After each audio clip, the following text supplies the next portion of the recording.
امام ابو حنیفہ کہتے ہیں امام کے پیچھے فاتحہ پڑھنا جائز نہیں.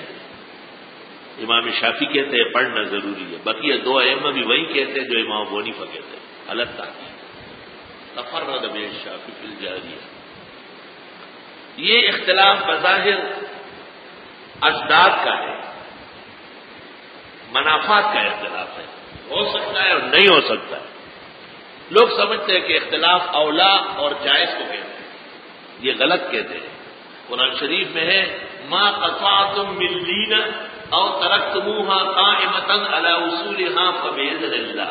بنو قریظہ کے باغات کاٹنے والے صحابہ اور نہ کاٹنے والے دونوں سے. کاٹنا اور نہ کاٹنا، فاتحہ پڑھنا اور نہ پڑھنا ہے، فرمایا بإذن اللہ، دونوں کو اجازت ہے. اور حضرت نے صحابہ کی ایک جماعت روانہ کی، فرمایا عصر کی نماز بنو قریظہ میں جا کے پڑھو. بخاری شریف مغازی میں عصر کی نماز بنو قریظہ میں جا کے پڑھو. بہت کوشش کی، تیز چلے، پھر بھی دیر ہو گئی، رات کا اختیار میں نہیں ہوتا اور نماز قضا ہونے لگی. صحابہ کی ایک جماعت نے کہا پیغمبر کا مقصد نماز قضا کرانا نہیں تھا، جلدی جانا تھا، وہ تو ہوا نہیں، اب نماز تو پڑھ لیں. انہوں نے پڑھ لی. دوسری جماعت نے کہا نبی کی نبوت کی زبان سے نکلا ہے کہ لا تصلوا العصر حتى تتصلوا بقریظہ، نہ پڑھنا عصر جب تک کہ قریظہ نہ پہنچو. ہم تو نہیں پڑھیں گے، وہاں جا کے پڑھیں گے. ایک جماعت نے راستے میں پڑھی، دوسری جماعت نے وہاں جا کے قضا پڑھی. بخاری میں یہ لفظ ہے، جب آپ کو دونوں صورتحال پیش کی گئی لم یعنف احدا منہما، ایک کو بھی تنبیہ نہیں کی، دونوں صحیح. ٹھیک. ایک اور جگہ بخاری میں ہے ایک جماعت کو کہا اصبتم، تم نے ٹھیک کیا. دوسری جماعت کو کہا لکم الاجر، تمہیں زیادہ نہیں کیا ملے. بس چاروں ائمہ اور ان کے فقہ درست ہے. زیادہ سے زیادہ امام اعظم ابو حنیفہ جو مصیب فی الاجتہاد ہے، لہو اجران او اجر عظیم. اور وہ حضرت عمر رضی اللہ عنہ نے حکیم ابن حزام کو جو پکڑا، جو سورۃ فرقان پڑھ رہا تھا، حضرت عمر بڑے حیران تھے. جب سورۃ فرقان رک گئی پکڑ لیا اس کو گریبان سے، کپڑا ڈالا تھا، کس طرح تلاوت کر رہا ہے. انہوں نے کہا مجھے نبی نے پڑھایا. چل حضرت کی خدمت میں لے گئے. حضرت صلی اللہ علیہ وسلم نے کہا چھوڑ دو، چھوڑ دیا.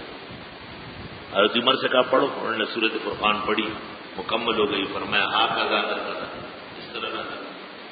پھر حکیم کو کہا پڑھ، اس نے پڑھی. فرمایا آقا زادہ یہ بھی نازل ہوا ہے، انزل القرآن علی سبع قراءات. مزید تفصیلات طلباء شیخ الاسلام ابن تیمیہ کی کتاب رفع الملام عن الائمۃ الاعلام، حضرت صاحب نے لکھا ہے شیخ الاسلام نے چاروں ائمہ ہدایت کے، چاروں ائمہ مجتہدین کامل ہے. اور کئی اور مقام پر شیخ الاسلام نے تصدیق کیا ہے کہ امام ابو حنیفہ کا اجتہاد بہت جامع ہے، بہت زیادہ جامع ہے. الحمدللہ. یہ تفصیل اس لیے کرنی پڑتی ہے کہ ہم چاروں ائمہ کو اور ان کے فقہی مسلکوں کو مسلک حق سمجھتے ہیں. حرمین شریفین میں حنابلہ کا مذہب ہے. امام احمد ابن حنبل وہ بھی بغداد کے ہیں، امام ابو حنیفہ بھی بغداد کے ہیں. ایک عرب دکتور نے کتاب لکھی ما وافق الاصغر بالاکبر. احمد ابن حنبل نے ابو حنیفہ کی کہاں کہاں موافقت کی. سینکڑوں مقامات میں ہم اور وہ ایک ہے. والحمدللہ. حرمین شریفین میں تراویح 20 رکعت ہے، جنازہ 4 تکبیروں سے آہستہ ہے. غیر مقلد تراویح کے اصلاً منکر ہے، یاد رکھنا، وہ قیام اللیل کی قائل ہے. اور 8 رکعت اور 12 کے سازشی پراپیگنڈے کرتے ہیں. اور صحابہ کے عمل سے، اجماع سے اور حرمین سے شرم نہیں آتی. اور جنازہ مل جہر پڑھتے ہیں، اونٹ اونٹ تیری کون سی کل سیدھی.